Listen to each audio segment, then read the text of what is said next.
আমাদের এখানে মূলত লাগেজ রিপেয়ারিং করা হয়। দৈনন্দিন জীবনে যে লাগেজ গুলো আপনারা ট্রাভেল করেন সেগুলো দেখা যায় ইউজ করার ক্ষেত্রে নষ্ট হয়, সেগুলো আর কি আমরা রিপেয়ারিং। স্টান নষ্ট হয়, হ্যান্ডেল নষ্ট হয়, চাকা নষ্ট হয়, চেন নষ্ট হয়, জিপার নষ্ট হয়, বডি ফেটে যায়, লাগেজ কেটে কাপুন ছিঁড়ে যায়, এগুলো সব ধরনের কাজ করি। স্কুল ব্যাগের কাজ করি। চায়না থেকে এগুলো ইম্পোর্ট হয়। আমাদের বসে এগুলো বেশিরভাগই চায়না থেকে নিয়ে আসে। চায়না থেকে যেমন ধরেন হুইল, হ্যান্ডেল, টান, লাগেজের মেন যে পার্ট গুলো, হ্যান্ডেল, টান, চাকা, এগুলো সবই আমরা আর কি চায়না থেকে ইম্পোর্ট করি। আমাদের কাছে তো সব ধরনের ব্র্যান্ডের লাগেজ আসে, কিন্তু বেশিরভাগ ব্র্যান্ডের হচ্ছে American Tourister, Samsonite, IT luggage, রিমোয়া, মানে সবই আর কি ব্র্যান্ডের লাগেজই। ব্র্যান্ডের ভিতরে যেমন ধরেন 8-10 হাজার টাকা ট্রলি, ওগুলার ভিতরে আসে প্রেসিডেন্ট। হোম সার্ভিসের ক্ষেত্রে প্রত্যেকটা লাগেজই ব্র্যান্ডের হয়ে থাকে। দেখা যায় আপনি একটা ব্যাগ কিনলেন আইটি লাগেজ, এরকম ব্র্যান্ডের, যেমন ধরেন আমরা কাস্টমারের বাসায় বেশিরভাগই আমাদের ব্র্যান্ডের লাগেজের কাজ হয়। বিমানে যে ক্যাবিন ক্রুরা থাকে তারা যে লাগেজ গুলো ইউজ করে সেগুলো লাগেজও আমরা ঠিক করে থাকি। এয়ারপোর্টে যেগুলো হচ্ছে স্যামসুনাইট, এক একটা ট্রলি আপনার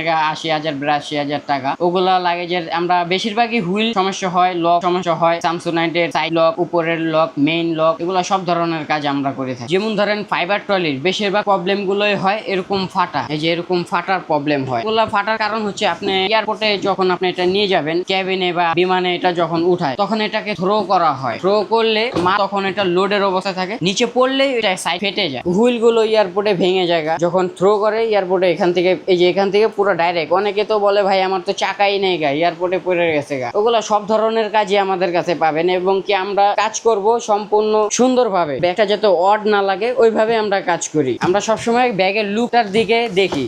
অনেক সময় আপনি অনেক জায়গা হয়তো কাজ করতে পারেন, কিন্তু কাজ করালে কি হবে, আপনি ব্যাগের লুকটা নষ্ট করে ফেলে। আমরা লুকের দিকে চিন্তা করি আগে, কারণ আপনি একটা ব্যাগ ইউজ করবেন, যখন একটা মানুষ একটা ট্রাভেল করে তার ওই ব্যাগের সাথে তার একটা লুক অ্যাটেন্ড করে। সবচেয়ে ভালো ব্র্যান্ডের ভিতরে আছে American Tourister, Samsonite, IT luggage, Rimowa luggage. এই যে লক গুলো, এগুলোর নাম্বার আপনি ভুলে গেলেন, অনেক সময় ভুলে যাওয়ার কারণে এখন আপনি চিন্তা করতেছেন আমি এখন ভিতরে মালগুলো কিভাবে বের করব। অনেক সময় আপনারা এটা চেন কেটে তারপরে বের করেন। ব্যাগটা যদি আমাদের কাছে নিয়ে আসেন, যদি লক দেখা যায় আপনার বাড়ি খেয়া যদি নষ্ট হয়ে যায়, সেটার সাবজেক্ট আলাদা। সে নাম্বার ভুলে গেছেন কিন্তু আপনি খুলতে পারতেছেন না, সেটার ক্ষেত্রে আমরা ওই নাম্বারটা, আপনার আগে যে নাম্বারটা আপনি দিয়েছেন, যে নাম্বারটার পাসওয়ার্ড আপনি ভুলে গেছেন, ওই পাসওয়ার্ড আমরা আবার আগের মতন বের করে লকটা আমরা ওপেন করে দিতে পারি। দৈনন্দিন জীবনে আপনারা লাগেজ ট্রাভেল করেন, লাগেজ ইউজ আপনাদের করতে হবেই, কারণ লাগেজ যদি আপনারা ইউজ করেন লাগেজ নষ্ট হয়। তখন একটা আইডিয়া করলাম লাগেজও তো রিপেয়ারিং করা যায়। এখন এই যে লাগেজ রিপেয়ারিং করা শুরু, কাজগুলো করে আমার কাছে ভালো লাগে, কারণ আমার ছোটবেলা থেকে আমার মানে টেকনিক্যাল কাজে আমার করতে আর কি ভালো লাগতো। বাসায় নিয়ে কাজ করেন, বাসায় আমাদের মিনিমাম 1,000 টাকার উপরে কাজ হইতে হবে। যদি 1,000 টাকার কাজ হয় সেক্ষেত্রে আমরা যাই, এবং কি 1,000 টাকার উপরে কাজ হলে 200 টাকা এক্সট্রা সার্ভিস চার্জ হবে। যেমন ধরেন বিল হয়েছে 1,000 টাকা, তখন আপনার সার্ভিস চার্জ মিলে 1200 টাকা টোটালি বিল দিতে হবে, কারণ 200 টাকা এক্সট্রা চার্জ হচ্ছে। আপনারা দেখা যায় অনেক সময় হয়তো ভাবেন ভাই এত টাকা চার্জ। এখন যদি আমি আপনাকে বলি বসুন্ধরা আবাসিক এবং কি উত্তরা, বসুন্ধরা আবাসিকে যদি আমরা তো